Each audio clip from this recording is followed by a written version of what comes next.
Oh no, not another frickin' atheist with a YouTube channel. What, don't you have anything better to do? Well, I do actually, but I think this is important enough to spend time on. This first episode will not be about politics. You're welcome. I'll leave that for a future episode. But just why do we need yet another atheist podcast? Because religion is poison. It affects everything it touches.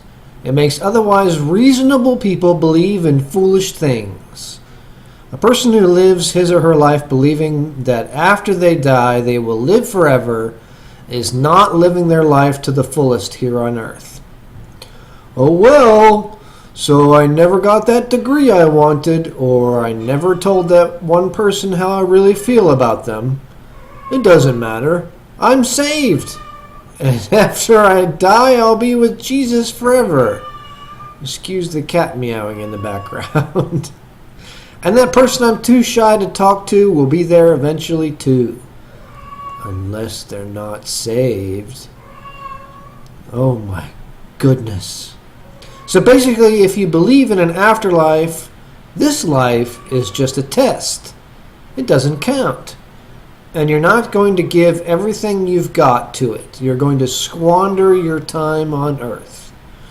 Religion makes people live a lie, a dangerous lie that in the end does not give comfort, but worry.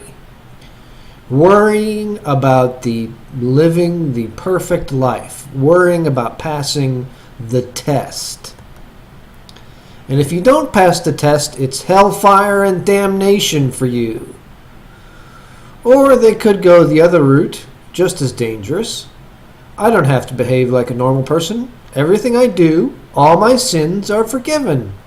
Every Sunday when I kneel down and take that wafer in my mouth, I'm forgiven. All is forgiven. Another important reason I'm doing this show is to let other atheists know they are not alone. We are the largest minority in the U.S., the nones, N-O-N-E-S, those who check none on questionnaires and surveys and polls and such. We could be a force to be reckoned with if we got together and organized. We are a very large minority, probably larger than statistics show, since not all atheists are comfortable sharing that they don't have faith in gods. I'll go one further.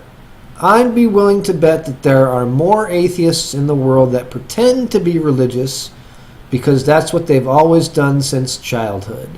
And that's what their parents have done. And their parents. And theirs. And so on. I believe when that teenager stands up in church and affirms their promise to live a Christian life, that bored out of his skull teenager is just going through the motions. I'm sure some are genuinely believers, but I'll wager that many just do what they're expected to do because everyone else is doing it and they've never questioned why they believe or why they go to church every Sunday.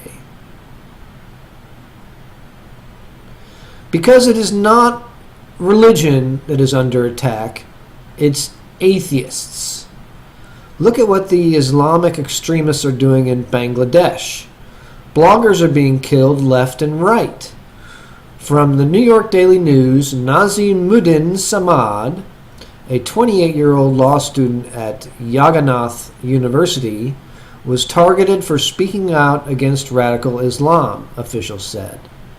He penned numerous posts that detailed his secular beliefs and condemned religious hatred.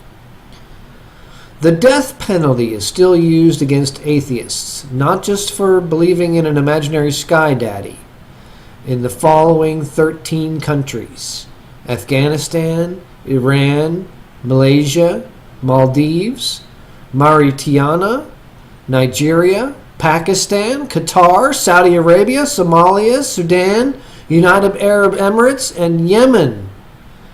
That's from The Atlantic, December 10th, 2013. So if you're going to tell me that atheists have nothing to worry about, I say think again.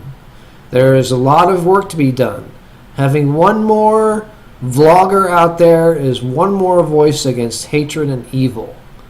I'm so glad I live in a country where it's at least legal to be an atheist, even if it's frowned upon. I'd like to tell you just how I became an atheist. I wasn't always an atheist. I was brought up in a Christian home. Like the rest of my family, I went to church and professed belief in Jesus. It's all I was told about since I was born. I didn't have any reason to question it. If mom and dad say it's true, it must be true, right? Wrong? It wasn't a choice to become an atheist. I didn't wake up one day and say, I'm an atheist now. My beliefs are formed by my observations and experiences. Since my 20s, I started to question religion's purpose. The Middle East has been blowing up since years, thousands of years. I kept thinking that God wouldn't necessarily enjoy all this war in His name. In my late 20s, I came to the conclusion that God wasn't the God of the Bible.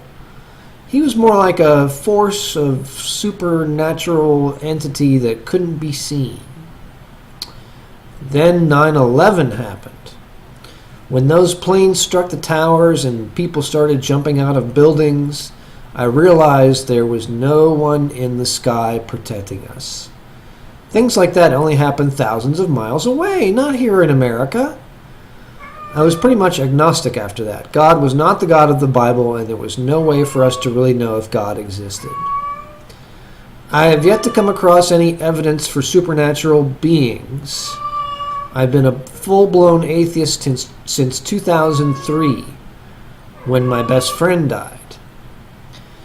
Here was a guy who gave his whole life to God after surviving a battle with cancer. He said he was going to turn his life around and give his life to Jesus. He said he had been given a second chance and he wasn't going to blow it. He even thought his wife was a literal flesh and blood angel descended from heaven to protect him. Now, it's not like this guy was some serious sinner in the past. He didn't drink too much. He didn't do drugs or steal things or anything like that. He just thought that God had given him another shot at life. So my friend felt that he owed his life to Jesus. And then he died. So that was it. God was dead too. I was pretty much agnostic before my friend passed away. I didn't think that anyone could really know if there was a God or not. But then when my friend passed suddenly in his sleep, that was the last nail in the coffin for me.